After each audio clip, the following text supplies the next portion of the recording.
Hello and welcome to UPSC History Optional. Today we are going to talk about a very important topic, the early socialists, जो कि Karl Marx से पहले का ज़माना था जब नया नया सोशलिज्म उठाया था कुछ लोगों ने, तो उनको अर्ली सोशलिस्ट कहा जाता है। जब कार्ल मार्क्स आए सीन पे तो उन्होंने इन लोगों को डिस्कार्ड कर दिया ये कह के कि दे आर यूटोपियन सोशलिस्ट, क्योंकि ये अनसाइंटिफिक हैं। तो ये बहुत इंटरेस्टिंग कंट्रास्ट है अर्ली सोशलिस्ट में और देन द कार्ल मार्क्स और उसके बाद जो कम्युनिज्म की पूरी मूवमेंट आई। अर्ली सोशलिस्ट के ऊपर 8 क्वेश्चंस पूछे जा चुके हैं और यूपीएससी हिस्ट्री ऑप्शनल में अब तक, और ये जो अगली 15 मिनट की हम वीडियो डिस्कस करने वाले हैं, आप अगर ये सुन लेंगे तो hopefully you will be able to answer all those 8 questions. It's very interesting क्योंकि इसमें कॉन्सेप्ट ज़्यादा नहीं है। सबसे पहले we will see who I am. I am Raman. I have written multiple UPSC mains with history optional and have also given interview. The motto of this channel is to serve quality content and full UPSC history optional syllabus in a lucid manner. So let's start. सबसे पहले देखते हैं कि socialism क्या होता है। Socialism is a doctrine that calls for public ownership of property as well as natural resources. तो ये पब्लिक ओनरशिप की बात करता है। पब्लिक ओनरशिप बहुत तरह से हो सकती है, कोऑपरेटिव सोसाइटीज़ हो सकती हैं, स्टेट ओनरशिप हो सकती है, सिटीजनशिप इक्विटी हो सकती है, वगैरह वगैरह। ये टोटल कॉन्ट्रास्ट में है कैपिटलिज्म के, जो कि फोकस करता है individual ownership on the means of production, property and on accumulation of individual wealth. तो ये दोनों में कॉन्ट्रास्ट है, यू नो दिस। जो लोग सपोर्ट करते थे सोशलिज्म को, जैसे सेंट साइमन थे, उनके बारे में हम पढ़ेंगे अभी। लुई ब्लैंक थे, उनके बारे में हम पढ़ेंगे। सेंट साइमन ने कहा था कि सोशलिज्म का मकसद है from each according to his capacity to each according to his work. जिसको जितना चाहिए उसको दो, जो जितना कर पाए उसको इतना करने दो, तो सबकी ज़रूरतों का ध्यान रखो। इसी तरह लुई ब्लैंक ने कहा था, if we were to define our conception of the state, our answer would be that the state is the financer of the poor.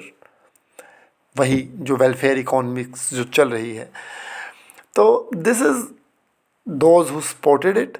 पर कुछ लोग थे जो शुरू से विरोध में थे सोशलिज्म के, जो कैपिटलिस्ट प्रवृत्ति को सपोर्ट करते थे। उन्होंने भी बहुत लॉजिकल बातें कही हैं। 2 कोट्स उनकी तरफ से मैं दूंगा। ये कोट्स सिर्फ मनोरंजन के लिए नहीं है, you have to mention these quotes in your exams. और इन कोट्स पे क्वेश्चन भी बने हैं। जो अभी मैंने लुई ब्लैंक का कोट पढ़ा था जस्ट, उसके ऊपर यूपीएससी ने उस कोट से क्वेश्चन पूछे हुए हैं 2 बार। ओके, जो ओपोनेंट्स ऑफ सोशलिज्म थे उनके 2 कोट्स हैं। Number 1, A plan that people often enthusiastically advocate when poor, which automatically ceases to interest them when rich. Interesting. दूसरा, socialism is an attempt to legislate unsuccessful men into success by legislating successful men out of it. So again, very interesting. Then let's discuss the pre-Marxian. इसको early socialism को बोला जाता है pre Marxian socialism, marks से पहले के ज़माने का सोशलिज्म। सोशलिज्म के अंदर मार्क्स एक लैंडमार्क है, उनसे पहले का ज़माना अलग है और बाद का ज़माना अलग है, तो इतने बड़े फिगर हैं। सबसे पहले हम देखें कि सोशलिज्म जो अर्ली सोशलिज्म है ये पैदा क्यों हुआ। क्योंकि जब हम इंडस्ट्रियल रेवोल्यूशन देखते हैं 16-17 सेंचुरी की, हमें देखना होगा कि उस दौरान अर्बन कंजेशन बहुत बढ़ा, शहरों में बहुत लोग आए गांव से, और इन ह्यूमन कंडीशंस में फैक्ट्रीज़ में काम करते थे, तनख्वाहें बहुत कम मिलती थी, 16-16 18 घंटे काम करवाया जाता था, बच्चों से भी काम करवाया जाता था, बल्कि कुछ इंडस्ट्रीज़ में तो बच्चों से ही करवाया जाता था, बिकॉज़ मशीन्स के पुर्ज़ों में उनके छोटे छोटे हाथ जल्दी चले जाते थे। और it was very common site कि कोई सेफ्टी नाम की कोई चीज़ थी नहीं, कोई वर्कर मर जाता था, वो पड़ा रहता था दिन भर साइड में और लोगों को काम करने पे मजबूर किया जाता था। तो these in human conditions, wages मिलते नहीं थे। और जो हम इंडस्ट्रियल रेवोल्यूशन चैप्टर में ये सब चीज़ें पढ़ेंगे अलग से, कि सोसाइटी पे इतने नेगेटिव इम्पैक्ट पड़े, उसके इमोरलिटी आई सोसाइटी में, डिजीज़ आई, बिकॉज एक कमरे के घर में 4-4 5-5 लोग रह रहे हैं, 2-2 3-3 कपल एक कमरे में रह रहे हैं, तो यू नो कितना एक। तो ये सब जो सिचुएशन आई, तो जाहिर है कुछ थिंकर खड़े हुए जिन्होंने कहा no, this can not be sustainable, इसको चेंज होना होगा। तो उनमें कुछ लोग, जो सबसे पहले नामों में से एक नाम जो आता है, नोएल बबोफ का नाम आता है। वो he was a French man. मैं आपको बता दूं, जो हम अभी सोशलिस्ट 3 या 4 को हम डिस्कस करेंगे, उतने ही आपको चाहिए क्वेश्चंस, उतनों से ही आएंगे, उनको ही आपने कोट करना है, उन्हीं के कीवर्ड्स और एग्जांपल्स देने हैं, आपके नंबर आ जाएंगे। और ये ज़्यादातर नेम फ्रेंच मिलेंगे आपको। It is very strange and curious and interesting कि ये जो अर्ली सोशलिस्ट थे ये फ्रेंच थे, लेकिन जो ट्रेड यूनियनिज़्म का उदय हुआ वो ज़्यादा ब्रिटेन में हुआ, और जो बाद में इकोनॉमिक थिंकर आए जो वो ब्रिटेन में आए। तो इसकी ये यूपीएससी ने क्वेश्चन पूछा हुआ है कि भाई ऐसा क्यों हुआ, क्योंकि ये नोएल बबूफ था, फिर ये सेंट साइमन आया, लुई ब्लैंक आया, चार्ल्स फोरियर आया, ये सब तो फ्रांस के थे। कारण ये है कि फ़्रांस में पॉलिटिकल इंस्टेबिलिटी बहुत ज़्यादा थी, डेमोक्रेटिक इंस्टीट्यूशंस उतने नहीं थे। इंग्लैंड में पॉलिटिकल स्टेबिलिटी थी, डेमोक्रेटिक इंस्टीट्यूशंस थे, पार्लियामेंट फंक्शन कर रही थी 13वीं सेंचुरी से ही। तो कहीं ना कहीं एक यूनियंस को एक जो लिबर्टी चाहिए होती है, जो एक राइट टू प्रोटेस्ट चाहिए होता है, वो फ्रांस में जल्दी से अवेलेबल नहीं था। तो ये उस क्वेश्चन का मेन आंसर होगा। जो नोएल बबूफ था, इसने जब फ्रेंच रेवोल्यूशन हो चुकी तो इसने कहा, वो हम फ्रेंच रेवोल्यूशन में भी पढ़ेंगे, पर मेरी आदत है मैं चीज़ों को हिंट करता चलता हूँ ताकि आपके दिमाग में पिक्चर्स पेंट होती रहें। आपका subconscious should be filled with the pictures so that you should not forget. तो फ्रेंच रेवोल्यूशन में क्या हुआ था, द थर्ड एस्टेट, उसमें ज़्यादातर लोग जो थे रिच लोग थे, वकील थे, डॉक्टर्स थे, जिनको लग रहा था कि ये जो किंग का सिस्टम है, नोबिलिटी है, इसमें हम लोग तो कहीं कभी भी नहीं घुस पाएंगे। तो बेसिकली फ्रेंच रेवोल्यूशन कोई गरीबों ने, गांव के किसानों ने नहीं किया था, वो किया था शहर के अमीर लोगों ने, वाना बी रिच, जो अमीर तो थे पर उनको सोशल हायरार्की में जगह नहीं मिल रही थी, तो वो they wanted to create a whole new hierarchy. तो जब उन लोगों ने फ्रेंच रेवोल्यूशन कर दिया तो कुछ लोग उठ खड़े हुए, जैसे कि नोएल बबूफ जी। इन्होंने कहा कि तुम लोगों ने तो कैप्चर कर लिया सब कुछ, but what about the poor people, the industrial workers, the peasants. तो इनको फादर ऑफ सोशलिज्म कहा जाता है, और इन्होंने एक बुक लिखी जिसका नाम था द कॉन्स्पिरेसी ऑफ इक्वल्स। कितना इंटरेस्टिंग नाम है, द कॉन्स्पिरेसी ऑफ इक्वल्स। इस बुक में इन्होंने 3 चीज़ों की एडवोकेसी करी, और भी करी है, पर ये 3 मेन चीज़ें हैं: compulsory nationalisation of wealth, social equality, abolition of private property. ठीक है। और ये गोल्स अचीव करने के लिए बबूफ ने एक सीक्रेट सोसाइटी बनाई जिसका नाम था सोसाइटी ऑफ द इक्वल्स 1796 में। वो चाहते थे कि हम जो डायरेक्टरी है वहाँ पे, जो फ्रेंच रेवोल्यूशन के बाद जैकोबियंस आए थे, फिर डायरेक्टरी बनी थी, कि हम डायरेक्टरी को ओवरथ्रो करें और एक इक्वल्स की एक गवर्नमेंट लेके आए फ्रांस में। कॉन्स्पिरेसी ऑफ इक्वल्स इसको बोलते थे। लेकिन जाहिर है ये वो नहीं कर पाए और इनको एग्जीक्यूट कर दिया गया था। ठीक है। तो इसके बाद एक थिंकर आए, Robert oven. Robert oven Scotland के थे। हमने पिछली वीडियोस में पढ़ी है ये बात कि स्कॉटलैंड जो था वो एक हॉटबेड साबित हुआ था इंटेलेक्चुअल एक्टिविटी के कारण। ये बड़ी क्यूरियस फिनोमिना है, छोटा सा कंट्री है, लेकिन वहाँ की जो भी गवर्नमेंट या जो रूलर थे उस वक्त के, उन्होंने इन्वेस्ट किया था बहुत कुछ यूनिवर्सिटीज़ में, लाइब्रेरीज़ में, म्यूज़ियम में। तो एक इंटेलेक्चुअल एटमॉस्फेयर तैयार हुआ था स्कॉटलैंड में। तो स्कॉटलैंड में रॉबर्ट ओवन थे इन्होंने एक मॉडल कम्युनिटी बनाई स्कॉटलैंड में, जहाँ पे इन्होंने क्या किया, इन्होंने कहा कि ऐसा करते हैं, वर्कर्स जो हैं और मैनेजर हैं वो सब मिल के प्रॉफिट शेयरिंग करेंगे, सो दैट जो भी हम प्रोड्यूस करेंगे फाइनली उसमें वर्कर्स को भी कुछ हिस्सा मिलेगा। तो एक नोबल थिंकिंग थी। इसके बाद ये यूएस चले गए, वहाँ पे इन्होंने एक एस्टेट, इनको काफ़ी लैंड इन्होंने परचेज़ किया, और वहाँ पे इन्होंने एक मॉडल सोशल ऑर्गेनाइजेशन बनाया था जिसका नाम था न्यू हार्मनी 1825 में। वहाँ पे भी वही था कि कम्युनिटी ओनरशिप थी और कम्युनिटी मैनेजमेंट थी। लेकिन ये एक्सपेरिमेंट फेल हो गया क्योंकि डिस्प्यूट पैदा हो गए, हायरार्किकल इश्यूज़ पैदा हो गए, और इन्होंने काफ़ी उसमें पैसा गंवाया। एक इसी तरह बहुत फेमस जिनको आपने कोट करना है एग्ज़ाम में, सेंट साइमन, वो फ्रांस के थे।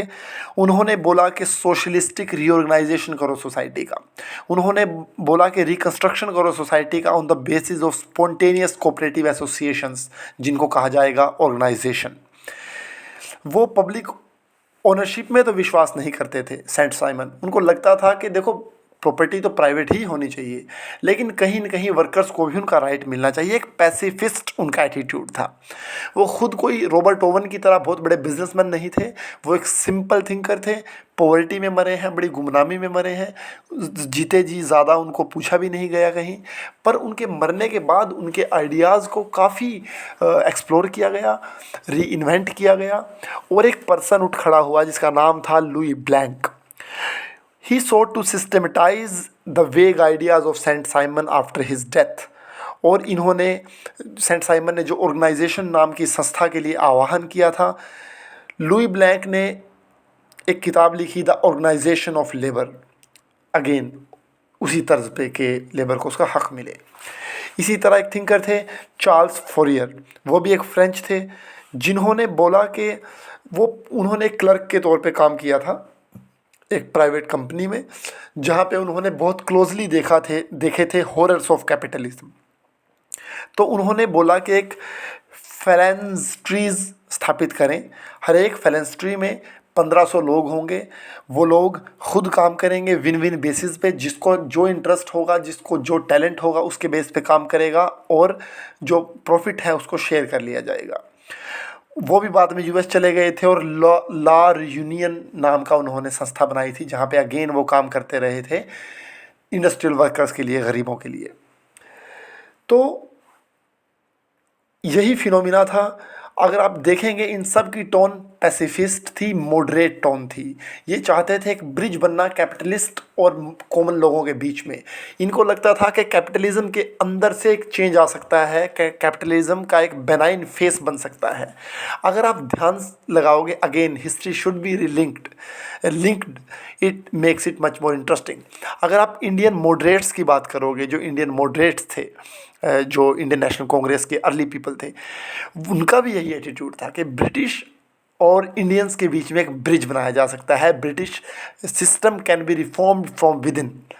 और जो बाद में लोग आए थे, उन्होंने कहा था कि नहीं, ये बेकार है। यहाँ पे भी यही हो रहा था। जो अर्ली लोग थे, ये कह रहे थे कि कैपिटलिज्म को हम अंदर से रिफॉर्म कर सकते हैं। लेकिन अगेन जो कार्ल मार्क्स आया, उसने 1848 में कम्युनिस्ट मैनिफेस्टो लिखा। वहाँ पे इन्होंने बोला कि दीज आर यूटोपियन सोशलिस्ट, ये अनप्रैक्टिकल है, नॉन ग्राउंडेड है, बिकॉज इन्होंने सिस्टमेटिकली और साइंटिफिक स्टडी नहीं करी है। इन्होंने नहीं स्टडी किया है कि कैपिटलिज्म का ट्रू फेस क्या है। क्योंकि ये हम आगे भी पढ़ेंगे, पर एक हिंट दे देता हूँ। कार्ल मार्क्स कहते थे कि कैपिटलिज्म को कभी रिफॉर्म नहीं किया जा सकता, बिकॉज वो इनहेरेंटली बेस्ड है upon the exploitation of the labour. तो वो कह रहे थे कार्ल मार्क्स के लेबर और कैपिटलिस्ट का जो हित है एक दूसरे के अगेंस्ट है, जबकि ये अर्ली सोशलिस्ट कहते थे कि एक दूसरे के साथ भी हो सकता है। तो यही सब बातें रहीं, और इनके साथ भी तकरीबन वही हुआ जो इंडियन नेशनल कांग्रेस के अर्ली मॉडरेट्स के साथ हुआ था। उनको भी धीरे धीरे यूथ डिसलाइक करने लगा था, बिकॉज रिजल्ट्स नहीं मिल रहे थे। उनको भी धीरे धीरे जो एक्सट्रीमिस्ट थे उनको कंडेम करने लगे थे। यहाँ पे भी यही हुआ। शुरू में जो लोग, जो यूथ, जो कैडर इन अर्ली सोशलिस्ट के साथ और जो यूटोपियन सोशलिस्ट के साथ जुड़ा, वो धीरे धीरे इनको डिसोन करने लगा, बिकॉज इनको उतनी सक्सेस नहीं मिली। और बाद में जो फिर एक मिलिटेंसी आती गई, कार्ल मार्क्स बोले कि भाई नहीं, ये सब नहीं चलेगा, ऐसे काम नहीं चलेगा, रेवोल्यूशन लाना पड़ेगा। तो फिर एक वो दौर भी आया जो कि हम पढ़ेंगे आइंदा कार्ल मार्क्स में। तो क्या ये यूटोपियन सोशलिस्ट पूरी तरह फेल हो गए? यही क्वेश्चन पूछा जाता है इंडियन मॉडरेट्स के लिए भी, कि क्या वो पूरी तरह फेल हो गए? नहीं, ये फेल नहीं हुए। यही वो लोग थे जो शुरू में अवेयरनेस लेके आए। यही वो लोग थे जिन्होंने शुरू में कैडर, एक ऑर्गेनाइजेशन बिल्डअप किया। इसी अवेयरनेस का तो नेक्स्ट स्टेज था जो कार्ल मार्क्स था।